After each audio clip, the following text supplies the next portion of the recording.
Hello there, welcome to the Saroy channel, wherever you are in the world, and so much love to each and every one of you. How are you doing? I'm doing great, thank you very much. Go and get yourself that beautiful drink, whether it's hot or cold, because I've got an amazing story for you tonight. But before we get started, don't forget to subscribe to the channel, click the notification bell and the thumbs up, and let's get started with tonight's story. Dear Sarah, and all your lovely listeners, Maria sighed sadly as she drove her car down the glamorous street, heavily shaded by tall, voluptuous oak trees, remembering her former days when she'd worked for Mrs. Fortescue for over 15 years in the winter of her life, when Maria had watched the woman, like a fading flower in the meadow, gradually begin to wither until her petals dropped off, one by one. And then, of course, she had died, for the cancer had finally taken the old dear. But as Mrs. Fortescue herself had said, something always takes you in the end. We all have to die of something, don't we? Mrs. Fortescue's family had not been around for the dear old woman, well, not much in the passing years, when she had grown significantly older, which Rose had found wistfully sad and lugubriously cheerless. For it had been lonely for the reclusive old woman, who had become isolated, forlorn and lonesome, with only a scattering of a few loyal friends, and of course the local pastor, who visited her quite regularly. Friends had been few and far between in those days. It had been auspiciously providential that Maria, who had been in Mrs. Fortescue's employment, had been a friend, cleaner and nurse to the woman. The two had grown exceptionally close over the years. Mrs. Fortescue had described Maria as the favourite daughter she never had, with a great big wink, but Maria knew she meant every word of it. Mrs. Fortescue's two children, Rose and Gareth, had barely visited the old dear, until they knew that the clock was ticking, and it was only a matter of days before she breathed her last. They had dutifully gathered around her deathbed, like vultures gathering over a carcass. One day when Mrs. Fortescue's two children had left the bedroom for a smoking break in the backyard, Maria was left there alone with her, sitting on one of the upholstered chairs next to the bed with the old woman, reading her a story. Mrs. Fortescue had sat up with a bright, jubilant, sunny smile on her face, looking at Maria with twinkling eyes. "My father's here, sitting over there on the chair next to yours. He says he's taking me home soon."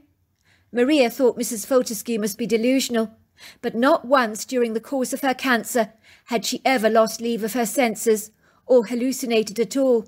Indeed, throughout her illness, she had been of sound mind. Maria reminded Mrs. Fortescue, "Your dad died 40 years ago, don't you remember?" She couldn't understand why Mrs. Fortescue was making such far-fetched, outrageous claims. She took the photograph down from the bedside table, a picture of Mrs. Fortescue's father. "There he is in the picture," she said, pointing to the old man in the framed photograph, smiling in the camera, and bent over his walking frame. Mrs. Fortescue looked at the picture and smiled. "That's him," she agreed. "Dreadful picture, though. He looks wasted and frail there. He looks much better now, young and radiant. He no longer walks with a walking frame. His back is as straight as a pencil." "So you say he's in here with us?" asked Maria, looking perturbed, but rather intrigued at the same time, for she had no reason to doubt Mrs. Fortescue's preposterous, implausible claims, because the woman was very lucid. "Yes, he's here," said Mrs. Fortescue, smiling brightly, "with my little pug Tweedy, who died 20 years ago, my favourite dog. They're both waiting for me." Maria's brow furrowed. "If they're here, what are they waiting for?" she asked. Mrs. Fortescue pointed at the clock. "They're waiting for 5:15. Then I'll go with them to heaven. They say it's so beautiful there." Maria looked around at Mrs. Fortescue's room and could see and sense nothing. If someone was here, surely she would feel their presence, but she felt nothing. The room looked pretty, with the gentle light of the late afternoon throwing its fading shadows of golden light over the bedroom, while the open window was blowing its long white curtains backwards and forwards like a large rambunctious sail on a boat at sea. There was a pretty mix of colourful roses on the oakwood dresser, as Mrs. Fortescue's bed was covered with the finest Egyptian cottons, while the room was fragranced with the sweet smell of lemongrass from the diffuser. The room did not look like a dying person's bedroom. Maria had made absolutely sure of that. She had taken it upon herself to keep the room as cosy, comfortable, cheerful and pleasant as possible, so all her boss's medications were neatly tucked away in a cabinet, but easily accessible. The tranquil room looked warm and inviting, like it always did, and smelt fabulous. "Are you sure your imagination isn't playing tricks on you, Mrs. Fortescue?" she urged. "No, dear," the woman insisted. "My mind is as sharp as a raven's, never been sharper. I'm telling you, Maria, my father is sitting on that chair over there. He says you can't see him, as your other eye is closed." "My other eye closed?" asked Maria. "What's that supposed to mean?" "He said it's an eye that opens when you're close to dying, so that you can see into the other realm." Maria watched Mrs. Fortescue close her eyes very slowly. The clock was registering 5:15, and then Mrs. Fortescue made a strange rattling sound in the back of her throat, and then very suddenly she stopped breathing. Maria was stumped. Mrs. Fortescue had said she was going at 5:15, and now she was dead at 5:15 on the dot. Maria touched the old woman's frail body. It was still warm, but Mrs. Fortescue was definitely gone. Her essence had left the room, and all that was left was a shell, her body. Then a rather strange thing happened. A white balloon just came floating into the bedroom from the open window. Maria held it in her hands, her eyes misting over with tears. "Goodbye, Mrs. Fortescue," she whispered. "Thank you for the balloon." For in her heart she knew it was from the old woman. Rose and her brother marched into the bedroom, having returned from their smoke break in the backyard. They sensed something was wrong. Rose asked, "How's the patient doing?" "I'm sorry. Your mother's just died," she told the two siblings. "I'm sorry for your loss." The expression on Rose's face was belligerent. "But why didn't you call us, Maria? Surely there were signs she was about to go." "Sorry," said Maria. "It happened so fast. She was here 1 minute, and then she was gone." She wasn't going to tell them about Mrs. Fortescue's father and the dog Tweedy, who she had claimed she had seen. Maria believed it to be the truth. She had never witnessed such joy on the old woman's face before, and such a bright sparkle in her eyes, that she had witnessed moments before her death. The funeral had been an intimate affair, with a few close family members attending the burial in the cemetery, and Maria had prepared the wake at the Fortescue household with a few friends and lots of snacks. As Maria was walking past Mrs. Fortescue's bedroom, she overheard the two adult Fortescue children having an argument together in the bedroom. She stood outside the door eavesdropping, only because she could hear her name being mentioned, so her ears perked up like a dog. What were they saying about her? She wondered curiously. "Mum said she wanted to leave the house to Maria. She said Maria was like another daughter to her," she could hear Gareth's voice saying. "Are you kidding, Gareth?" "I'm sorry, sis. I rarely have to put my foot down. I must insist that we follow our mother's wishes. She said she wanted to leave this house to Maria. She said Maria had become like a daughter to her," she could hear Gareth's voice saying. "Are you kidding, Gareth? What on earth are you smoking? Leave this beautiful house to a Hispanic cleaner? Mum cannot have been in a sound mind to even suggest such a nonsensical thing. It's an idiotic idea. I mean, who does that? Look, Rose, it was Mum's desire for us to hand over the house to Maria. It would be wrong for us not to honour her wishes. We have nothing to complain about at all. She left us a sizable inheritance, so this house is a drop in the ocean for us. It's no big loss. We could buy several houses of our own with the money she left us. She was a wealthy woman. We should honour her will, should we not?" "Gareth, I happen to love this house very much. I've always wanted to live here, and I'm going to move in with my family whether you like it or not. Mum never put anything in writing. She left all her assets to us, so I can live here as long as I like. But I will tell you what I will do. Once our family chooses to move somewhere else, when we decide to downsize, I'll give Rose this house. How about that? It's a fair deal." "Well, how long do you plan to live here?" her brother had asked. "You know Mum wanted Maria to have this house after she died." "You're being very unreasonable, Rose. I told you, sis, it would be very wrong to dishonour Mother's will. If she was here right now, she would be most aggrieved with you. She would be very upset with what you're doing. You know in your heart it is the wrong thing to do." "Oh, get a grip, Gareth. Get over yourself. I'll do what I want to do. I told you when the time is right, I'll give Maria this house." "Fair enough, sis. Have it your way. But I'll tell you this, Mum will be turning in her grave. You're being very self-centred and selfish. What would Christopher say if he knew what you were doing?" "Leave my husband out of this, Gareth. It's none of his business, and if you dare say anything to him, I'll hang your guts for garters." "Do what you want, sis. I won't say anything to your husband, but I wash my hands of this affair. At the end of the day, you're the one that has to live with your guilty conscience, not me." 10 years later. Maria sighed as she remembered her days with Mrs. Fortescue. 10 whole years had gone by. My, how time had flown by.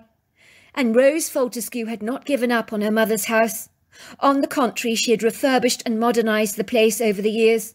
Maria realised one horrifying thing, and that Rose Fortescue was never going to honour her mother's wishes.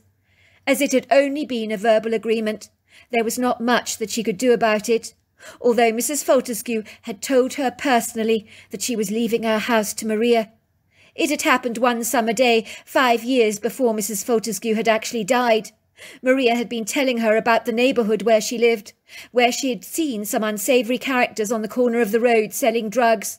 There had been 2 shootings up the road from where she'd lived, as she lived in a rather unsavoury part of Portland. "Well, you won't have to worry about all that when I've died, Maria," she'd said. "I've decided to leave this house to you in my will. I'll get a lawyer to attend to my wishes at once." "But Mrs. Fortescue," Maria had exclaimed, "I can't accept such a valuable asset from you." "Of course you can," Mrs. Fortescue had said, "and you most certainly will."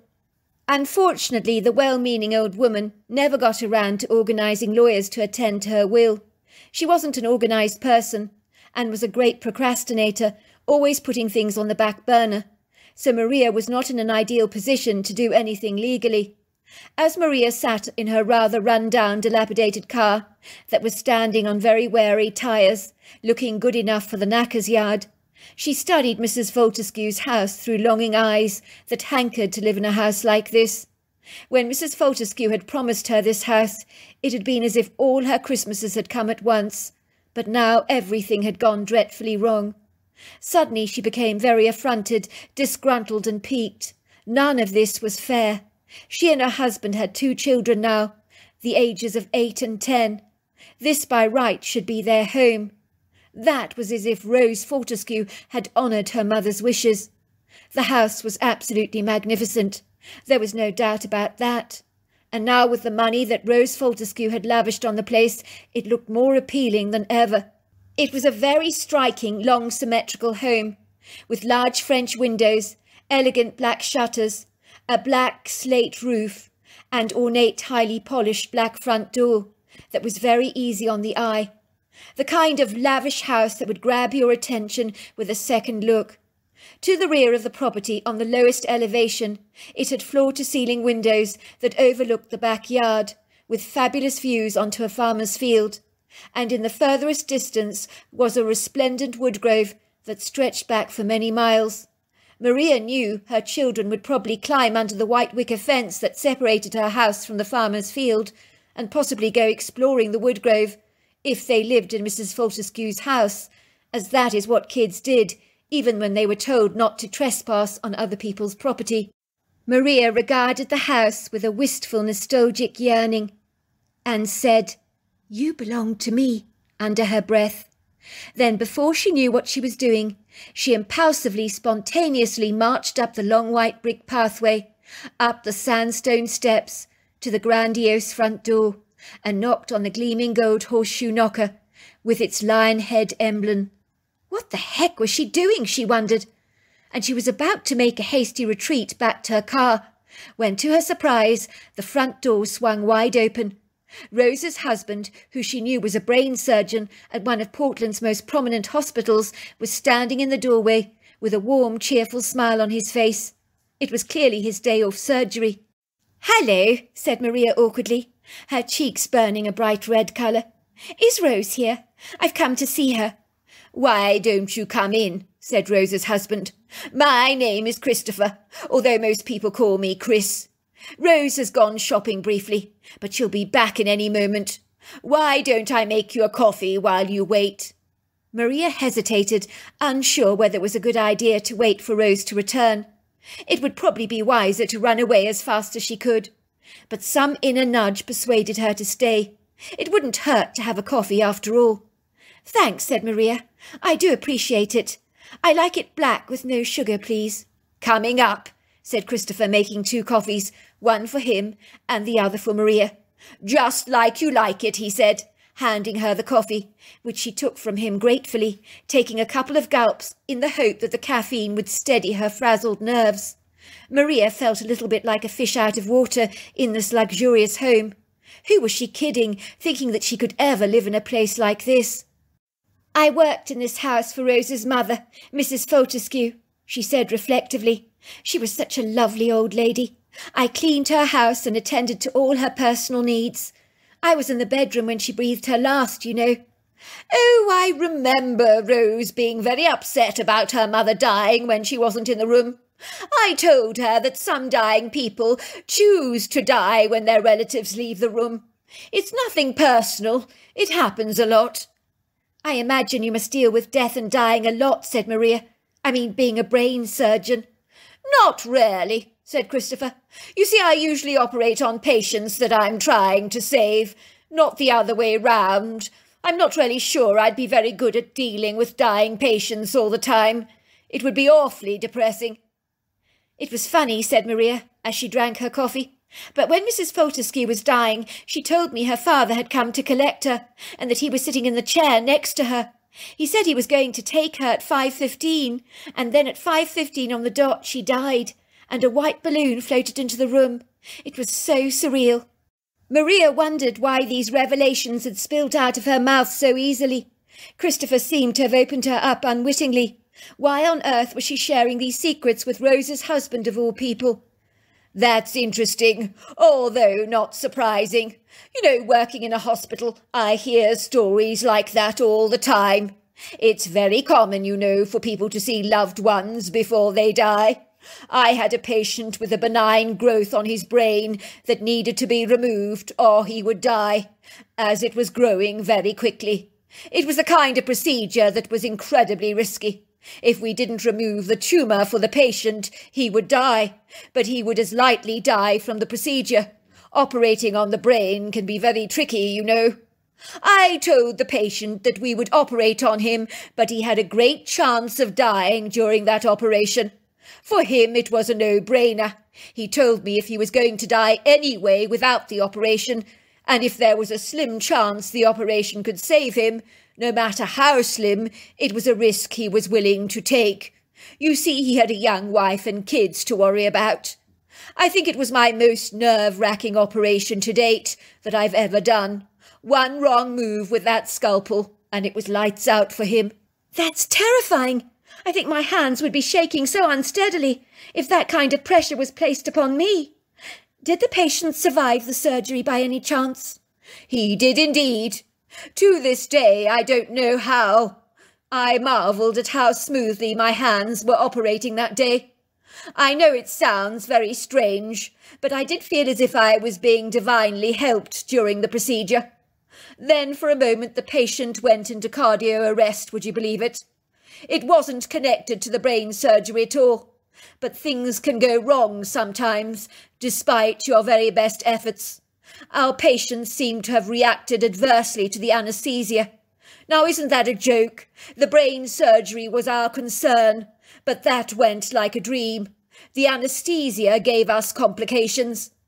So something beyond the brain operation went wrong. That's right. My patient died for 7 minutes, but we brought him back from the brink of death. I managed to remove the growth very successfully. It was after the operation he told me he found himself floating on the ceiling, watching me operating on him. He said he felt so light, so free, as if he was floating on air. He even described the instruments I was using on him, very correctly, I might add.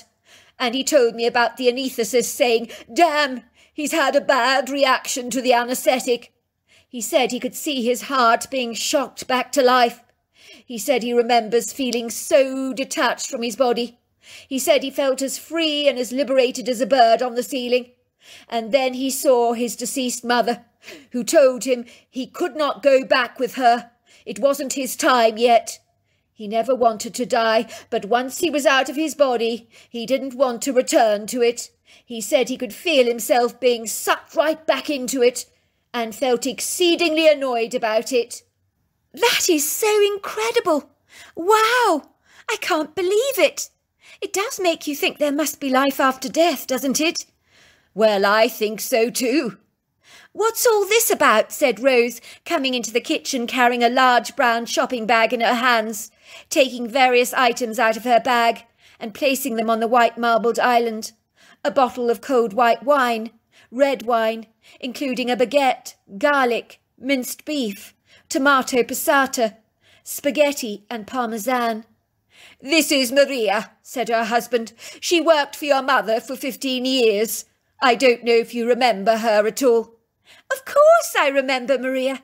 Very well, actually," said Rose gingerly, her face whitening. "What are you doing here, Maria?" she asked, her body physically stiffening, her back straightening, her jaw clenching. Maria felt rather self-conscious as 2 pairs of eyes pinned on her. I just wondered about this house, actually. It's just Mrs. Fortescue did say, well, she told me she was leaving it to me in her will. But, well, I never heard anything about it. I wondered." Christopher looked at his wife. "Do you know anything about this, Rose?" he asked. "Well, it is true. Mum did want to leave the house to Rose, but I decided we'd move into the house and leave it to Rose when we retired.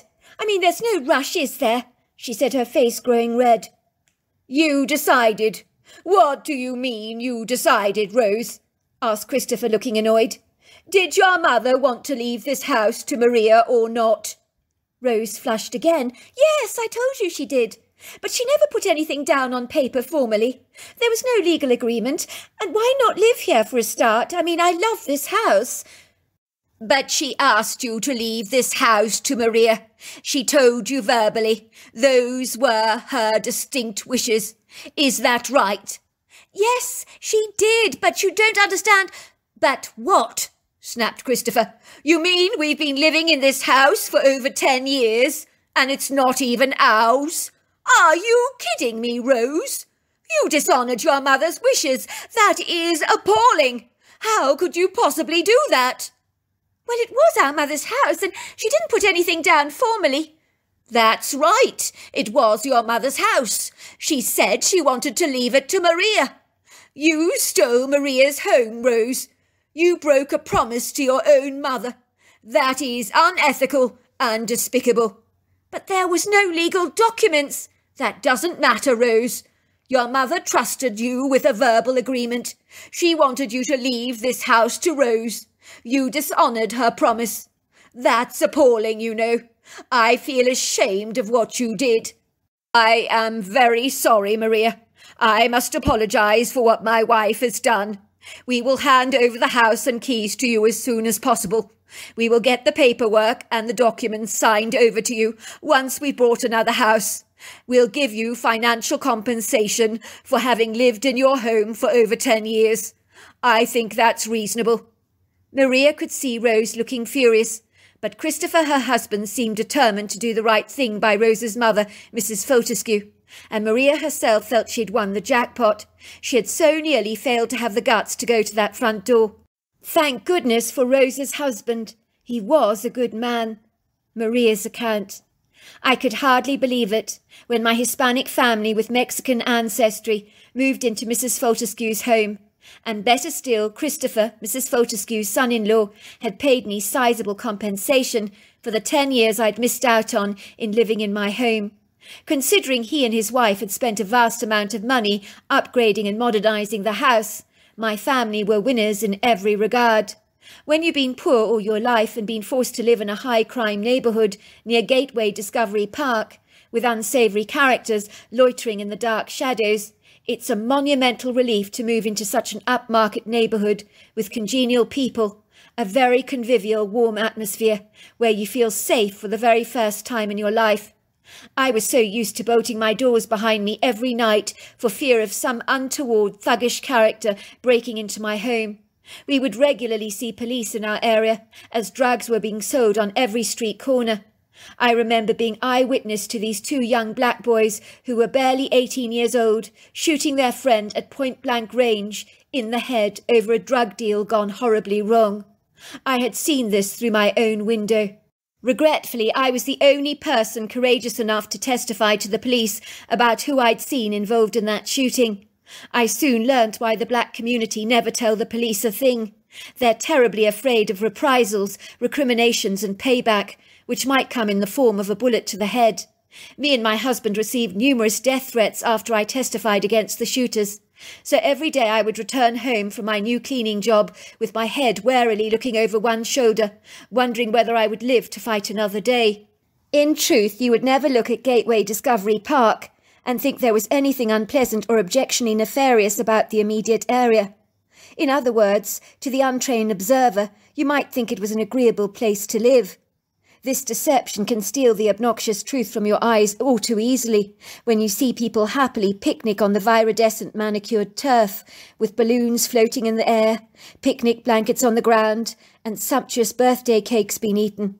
It's hard to believe that members of the community, usually youthful young men in their early to late teens, can be so violent, but I'm afraid it is just that. It would seem the youngsters look on human life as cheap and of little value. A small portion of the neighbourhood where we lived was Hispanic, but most of it was predominantly black, and many of the homes were run by fatherless families, which I perceived could be one of the major problems in the community. I believe every young boy needs a father's sagacious guidance, wise instruction, and firm discipline. One of my black friends kept telling me how the pastor in the community is trying to encourage families to stay together, for it is the broken families where things go awry, as the children grow up without parental boundaries, especially young boys, and then they get involved in drugs and street gangs. It is truly pitiful, and such a grievous shame. I don't know what made me speak out to Christopher about the house I'd been promised by Mrs. Fortescue, but I was grateful that I did. If I had not had the courage and boldness to just ask, I would still be living in that less than agreeable neighbourhood. How glad I no longer am. The great thing was there was a little cottage on the property which we could let out to procure an extra income to our lives, so as a result, they certainly changed exponentially. I was so thankful not only to have this amazing home, but that Mrs. Fortescue's wishes had been fulfilled and finally honoured. Once we moved into our home, as I'd expected, my 2 mischievous sons, Santiago, 10, and Matteo, 8, kept climbing under the fence, running through the farmer's field, and playing in the woodgrove. I knew they were trespassing on private property, and had in mind to contact the farmer myself, and asked him if he minded my children playing on his property. I was informed by the locals that he was a very amenable man. Unfortunately, I was constantly distracted by the demands of everyday life, which have a habit of consuming your attention. I was in the throes of choosing fabulous furnishings for our home, and got swept away by the excitement and enthusiasm, as I'd never had the financial freedom to decorate my own property before. Without fail, every day after my kids returned home from school, all they ever wanted to do was to go and play in the woodgrove. They claimed they had made a very good friend there with dark hair, whom was called Wahili. I remember thinking it was rather a strange, peculiar name. I kept saying to them, "I think you mean Wally." They'd say, "No, Wahili." Santiago, my son's story. I was so excited to move to our brand new home. I didn't like the area where we used to live, as although on the surface it might look all right in passing, often when the shadows of nightfall descended over our neighbourhood, bad things would invariably happen. It was not uncommon to hear the inauspicious, baleful sounds of shooting going on in our neighbourhood. My parents always locked the front door of our home every night. I could see my mother often looking rather scared, as there were some treacherously vindictive people living in our neighbourhood, who seemed to be so duplicitous and guileful in their intentions. You could see drug dealing going on in our neighbourhood, on all the street corners, but the moment the police patrolled the place, the neighbourhood would become very quiet. I was always glad when the police were cruising our streets. It was the only time I felt safe. When my mother told us we were going to move to a fancy, prestigious, upmarket neighbourhood, it seemed like a dream come true. I knew I would only believe it the first night I actually lay in bed, in a really grandiose bedroom. When we finally moved into our brand new home, it was the first time I actually felt secure, as none of those furtive gangster types were hanging on street corners with their overbig hip artist sagging Kering jeans, worn below the waist, almost falling off their backsides, along with their swanky Gucci or Nike trainers and their Stone Island or Woody and Lou hoodies. The gangsters always like to wear hoodies, as it hides their faces from the police. Of course, soon after me and my brother moved into our incredible house, our attention was focused on the Woodgrove. For some reason we were drawn to that place magnetically, as if the distant tall vertical trees were actually calling our names. It wasn't only that, but it was marvellous to live in the countryside outside of Portland. Of course my mother warned us we couldn't go playing in the Woodgrove, as she'd have to speak to the farmer first to get his permission. Being mischievous kids by nature, with a fervent inquisitive curiosity, we decided we would visit the Woodgrove at night, when my parents were obliviously fast asleep. They wouldn't suspect a thing, would they? We didn't feel scared leaving our house at night, not like we had done in our former home. Even my parents had become more relaxed and mellow since the move, and were not as pedantic about locking the doors. It was on a Friday night in late summer, with autumn on the threshold of making her appearance known. It would seem that the old oak tree in our backyard was already shedding her leaves rather early, so some of the signs of autumn were flickering over the landscape as nature was preparing for the cooler months ahead. I do recall my bedside alarm clock going off at 12:30 at night. It made a hideously annoying whirling sound. I surreptitiously crept into Matteo's room to wake him up. Although Matteo was 8, he was a lot lazier and slothful than I was, hence his nickname Sloth. He groaned warily, claiming he didn't want to go to the Woodgrove after all. He wanted to sleep. Of course, I was exceedingly annoyed with him, as I didn't want to frequent the grove on my own. So I guilefully manipulated the situation, instinctively pouring a glass of ice-cold water over my brother's face. Thankfully, it masterfully did the trick. I will admit he moaned a lot, but once we had dressed in our jeans and sweatshirts, along with our trainers, his former tiredness deserted him. Much like myself, he was now capriciously fired up with an unbridled, audacious enthusiasm, and was very much wide awake. The wonders of ice-cold water are miraculous to wake the most sluggish, lackadaisical of people, just so you know. We were like two frenzied bees, excited about the night that lay ahead of us, almost as if we could smell the sweet, fragrant bouquet of honey on the wind. Looking back on this impetuous event, I don't know why we were so enamoured by the idea of going into the Woodgrove. What were we anticipating to see in the dead of night? We didn't think of mountain lions, bears or coyotes, all the dangers of a rural town from a wildlife perspective. We gave those thoughts no engagement or ponderous reflection, for such ideas were not discharged into our whimsical, naive minds. We both gathered our torches, tiny little things the size of a small hand, with a powerful illumination we had received in our Christmas stockings the previous year. They were chargeable, which was great. We both climbed out of the window into the living room, as it was on the ground floor, and we could easily wiggle through it. When we were out in the backyard, my heart was fluttering. I couldn't believe how tenebrous it was. The dark was all-consuming, as a heavy mist appeared to have blocked out the moonlight, while the twinkling stars were almost obliterated by the darkness. Worse still, a cold wind appeared to be blowing. I began to shiver, suddenly realising that things were a lot colder outside than I could have envisaged. But I'd be damned having to go back to the house to get my anorak. So me and my brother ran through the farmer's field as fast as we could to warm up. It really was quite spooky. The light of our torches offered us a measure of comfort, but not much. Then we reached the trees. Their tall, imposing silhouettes that seemed so congenial and welcoming in their verdant ensemble during the day, under a cobalt blue sky, at night appeared threatening and menacing, as if they were attired in velvety black leaves or clothes, if you like humanoid giants. The wind whistled through the ponderosa pines, Douglas firs and oak trees, so they rustled and swished against the blustering, boisterous assault.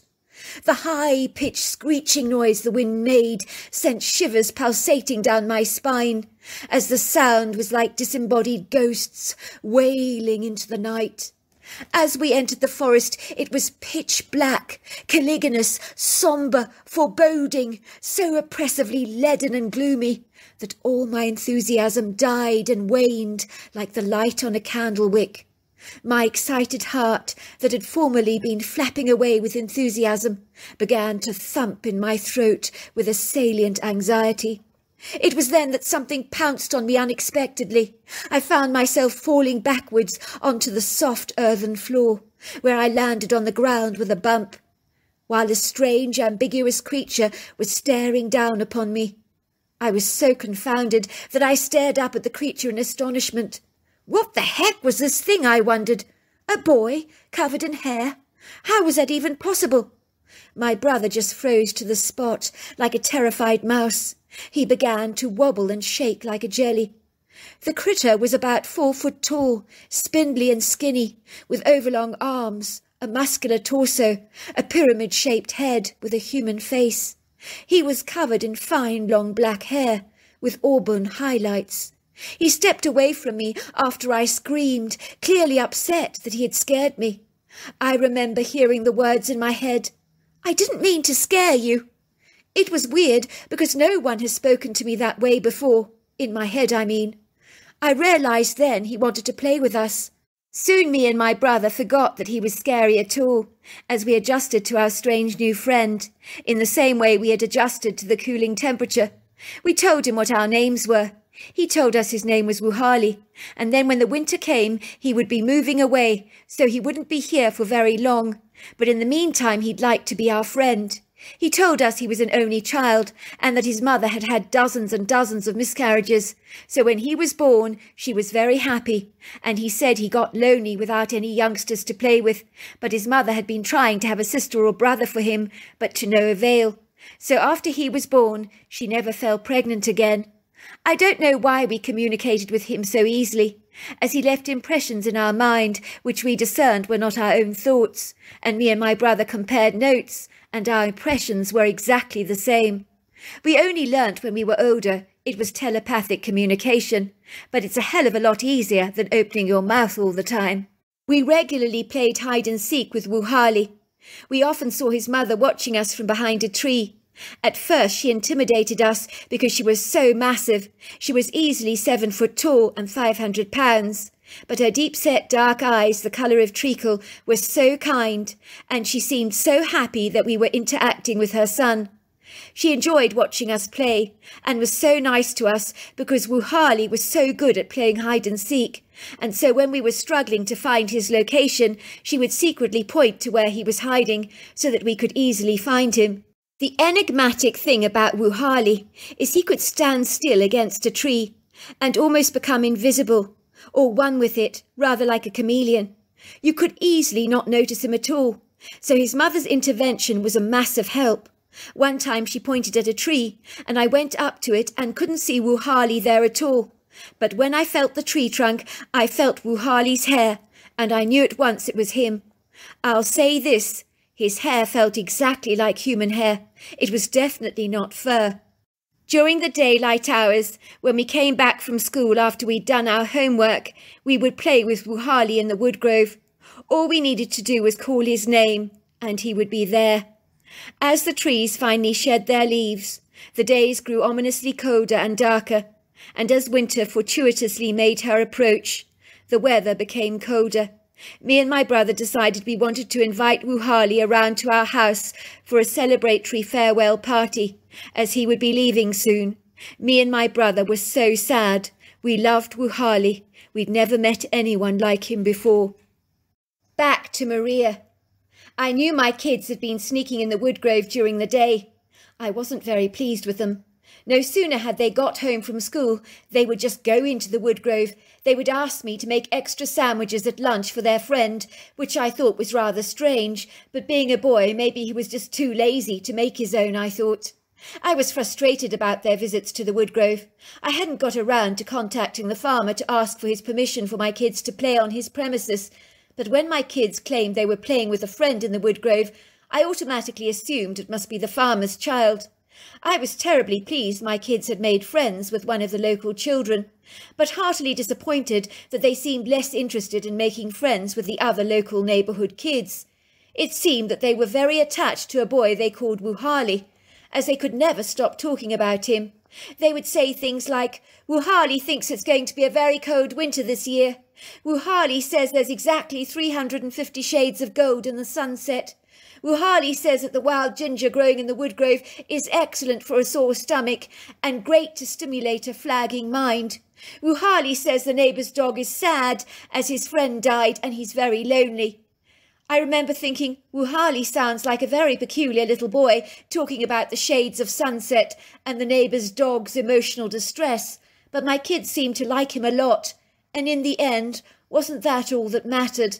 At least my kids had a friend they really liked, so I was secretly rather thrilled for them. I thought his name was possibly Wally, and was being mispronounced by my children. One day my two children told me that their friend was going away for a while. They wanted to have a leaving party for him. I suggested we invited all the neighbourhood kids to come along as well. They insisted it must only be the two of them and Wuhali. Furthermore, both my boys insisted on coming shopping with me to buy treats for the party. They were normally disinterested in food shopping, so the fact they were coming along with me to shop for this party was in itself incredulous. They wanted to make sure that I bought the right stuff, as Wuhali had very particular tastes. They desired balloons in aquamarine, blue and pink, peanut butter jelly sandwiches on brown bread.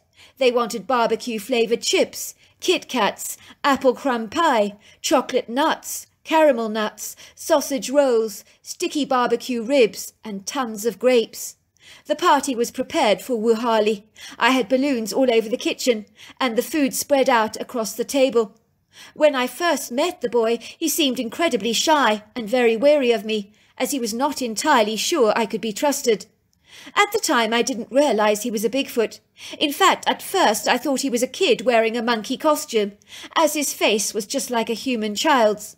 I soon realised that the hair attached to Wuhali's body was in fact real, and not a costume at all. I remember thinking, what the hell? My children behaved as if he was just another kid. I watched in awe as they interacted together. It was like they were talking to each other telepathically. Wuhali was delighted with his party. He loved the pink, blue and aquamarine balloons, which were his favourite colours. Following the request of my children, I was playing soft drumming music in the background which Wuhali appeared to enjoy. I watched him in awe as he tucked into the apple crumb pie first. Then he ate the barbecue ribs, the grapes, the nuts, and finally the peanut butter sandwiches and chips. To date, I have never, and I mean never ever, seen anyone eat food with such an enthusiastic appreciation. When someone is made this happy by your gesture of kindness, it fills you with an incredible joy. With every mouthful, his face lit up like the fireworks on the 4th of July. And in the back of his throat, he kept making sounds. My kids kept saying, "Mum, Wuhali loves the apple crumb pie. Mum, Wuhali loves the nuts." I could see the kids were thoroughly enjoying themselves, laughing and joking, while Wuhali was chattering away happily in a language that was very distinctive, but he spoke and talked telepathically at the same time. I remember Wuhali had an incredibly handsome face with distinctive Native American influences. I say that as his cheekbones were very high, his jawline square, his eyes somewhat deep-set and hooded, his forehead slightly sloped. When the party was over, my kids hugged their friend, their eyes filling with tears as he was moving away. I was surprised as Wuhali turned around and actually hugged me. I was so touched to the quick The tears also began to form in my eyes. He was such a lovable character. Needless to say, after Wahali went away, my kids were plunged into a deep sadness, and although they are now fully grown up, they describe Wahali as one of the best friends they ever had. As my son says today, he truly was the salt of the earth. I'm sure he is out there somewhere, but we've never seen him again. So there you are. That's my story. Wow, what an incredible story. Until next time, goodbye and good night.